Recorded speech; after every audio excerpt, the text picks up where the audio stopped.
Today, we answer an age-old question. Is the Electro Spirit better than the Ice Spirit? And can the Electro Spirit fully counter a Goblin Barrel? It's an orange juice. Welcome back to another Code OJ, where you can enter in our code in the shop to support us. Thank you for everyone that does do that. Today, we have the Electro Spirit. It plays like any other 1 Elixir Spirit card and has the same health as the Ice Spirit and the Heal Spirit. It's the only 1 Elixir Spirit that doesn't deal 91 damage. It deals 82 damage, but it doesn't splash. It chains like the Electro Dragon, except it has a long chain lightning. 9 chain stuns long. It can deal an insane amount of damage. You can counterattack the deadly Skeleton Barrel Bat synergy with just Electro Spirit. Then save your 2 Elixir spell for the skeletons that pop out. If you tried to address Balloon with bats, you have to spend 2 Elixir to zap the bats. Even with Balloon and Ice Spirit, if the bats aren't perfectly clumped up, you're not gonna clip all of the bats. Whereas with the Electro Spirit, it doesn't matter. You're gonna land the Chain Lightning all the way at the bridge. It has the same health as other 1 Elixir Spirits, so they'll die to things like Spear Goblins if you let all 3 hit the Spirit. The Spear Goblins will get 3 hits in the tower with this interaction. But if you let 1 Spear Goblin connect to your Prince's Tower, it's not enough to kill it, and you'll stop them from getting more than 1 hit on the tower. Is it better than Zap? Not in all situations. Skeleton Army has 15 skeletons. It's only going to Chain Lightning onto 9 skeletons. But can it counter Skeleton Army? Absolutely. You just have to pull them upwards to buy your tower time to knock out a couple of them, then it'll chain 9. But if the Skeleton Army supported by an Ice Golem or something, you're out of luck. The Electro Spirit has a 2.5 tile range. This is going to be the same as the other spirits. They'll jump when their target is within that 2.5 tile range. The Electro Dragon has a 3.5 tile range, but the Electro Spirit will always be able to attack the Electro Dragon first because the Dragon has a 1.4 second load time, while the Electro Spirit has a 0.1 second load time. It's pretty much instantaneous, and it's always going to attack faster. The Electro Spirit's Chain Lightning mechanic bounces 4 tiles long. As long as units are within that 4 tiles, that Electro Spirit is going to chain all of them around. If the units are 5 tiles apart from each other, the Chain Lightning will not bounce onto the next target. 4 tiles can be quite generous. It is especially savage against a Night Witch. The bat that looks like it's on the other side of the map, it's still going to get chained. With this in mind, you can easily activate the King Tower with any troops. These are the optimal tiles to place on. This is scary because unlike the Electro Dragon, you can't ignore this. This Electro Spirit will only deal 82 damage to your Prince's Tower. It's a free King activation. If you plant it a little later, or if you have a cluster of units, you can plant it 1 tile lower to anticipate them walking forward. It just loves to activate the King. Never bridge plant an Electro Spirit like you would an Ice Spirit. It's one of the few flaws this card has. One thing this card is not, is it's not a Heal Spirit, Ice Spirit, or Skeletons. This is not a 1 Elixir card that you want to cycle in the back. You should not put it in the back of your King Tower. This will give your opponent an opportunity for a free King Tower activation. For buildings, you'll want to place it directly touching both towers. Buildings are weird because their hitbox radius is actually a little bit smaller and their skin can be deceivingly bigger than it really is. An Electro Spirit will be able to defend a graveyard decently if it's your only answer. But if for some reason you only want to defend a graveyard with an Electro Spirit, wait a little bit longer to prevent a lot more damage from being dealt. An Ice Spirit can defend graveyard the same way, but the Ice Spirit can pair with the Dark Goblin to one-shot minion hordes. An Electro Spirit and a Dark Goblin requires the Dark Goblin to 2-shot the minion horde. This is 5 more shots that the Goblin has to shoot before finishing off the horde. That's 10 total shots. A Baby Dragon or 1 Skeleton Dragon plus an Electro Spirit does not kill Loggies. These are going to be Princess, Dark Goblin, and Rascal Girls. However, an Ice Spirit or Heal Spirit and a Dragon will take out any of the Loggies. It's a very precise interaction example because the differences in damage is so minuscule. That's going to be one of the most notable interactions between the spirits. Just like the Ice Spirit, if you plant it closer to the middle, it will block a hunter from getting more than 1 hit on the tower. But if you plant it up there, it'll pull the hunter, tank 1 hit, and then stun it. This completely stops a lone hunter. There are many parallel interactions with the Ice Spirit. If you plant it on the Electro Wizard, it'll tank 1 hit from the Electro Spirit, then proceed to get 6 hits. 3 attacks in the Prince's Tower for a total of 576 damage. But if you let the Electro Wizard connect to the tower, it'll split 1 hit on the Spirit, resulting in 5 hits. That's 1 less hit, resulting in 480 damage to your Prince's Tower.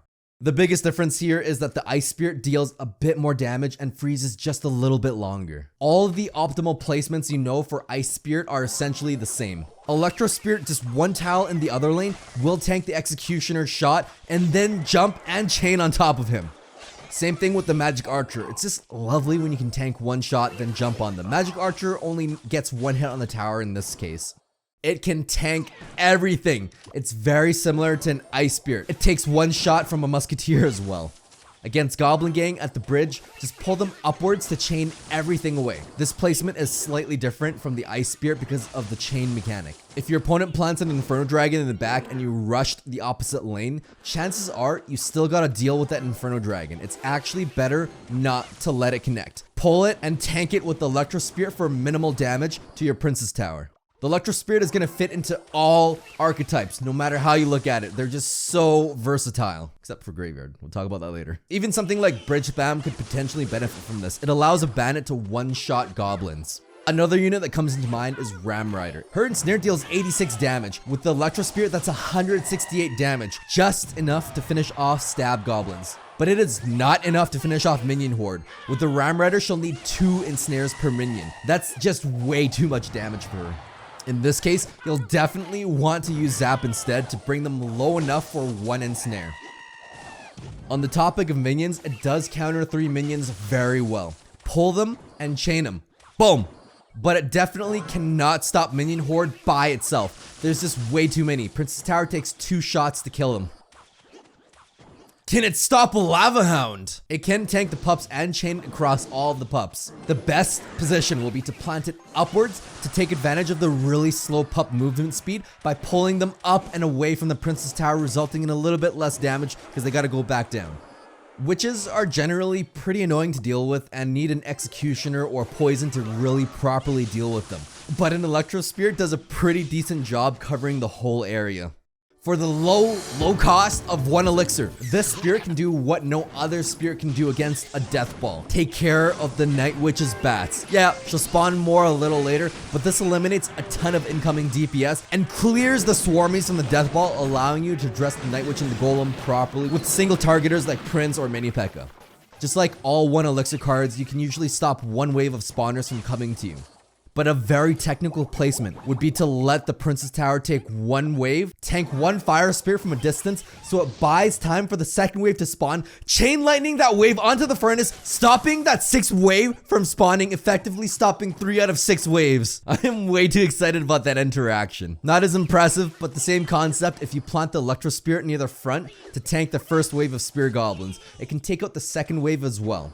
But wait, there's more. If you plant the Electro Spirit near the Goblin Hut, it'll actually keep that first wave of Goblin in place long enough to spawn the second Goblin to chain it onto the third one, denying 3 waves. This stops 1/3 of the Spear Goblin waves for the low cost of 1 elixir. This is one of those cards that's going to synergize well in a clone deck. As more cards get released, this really pleases me that clone is becoming viable. Pairing it with a giant skeleton and a Night Witch for burst damage and 2 chain lightning attacks, that is this value. Just like Zap, the chain lightning stuns a unit for 0.5 seconds. This counters Inferno Tower relatively well, assuming it will connect. But definitely don't place it in front of anything. It can't tank that Inferno Tower.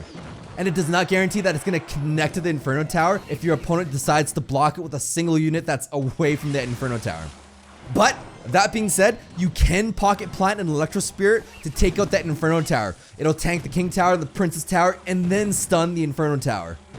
What's great is that this is the first card that costs less than Zap and can force the Royal Giant to retarget onto a newly planted building. Maybe you didn't have 4 elixir to plant the Goblin Cage and the Royal Giant locked on. For the low cost of 1 elixir, have no fear. This works with Siege too. It's going to be quite handy for Expo because they can cycle Ice Golem and Skeletons all they want, but the Electro Spirit is going to bounce its way onto the Expo. If you're in a pinch and don't have an Ice Golem in rotation, plant the Electro Spirit in the middle to tank 2 shots to buy yourself time to accumulate elixir for that Ice Golem. Plus, it connects to the Princess Tower. I did say that it works in every archetype earlier, but using Electro Spirit with Graveyard might shoot you in the foot because of how easy King activation is. Graveyard is basically toast when the King is activated, unless you have freeze, but then that kind of limits where you can freeze everything as well.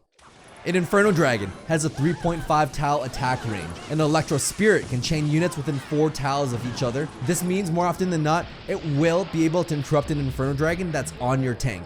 One of the most frustrating things is seeing a Sparky in the back, but with the Electro Spirit, it could potentially buy you time and stun that Sparky.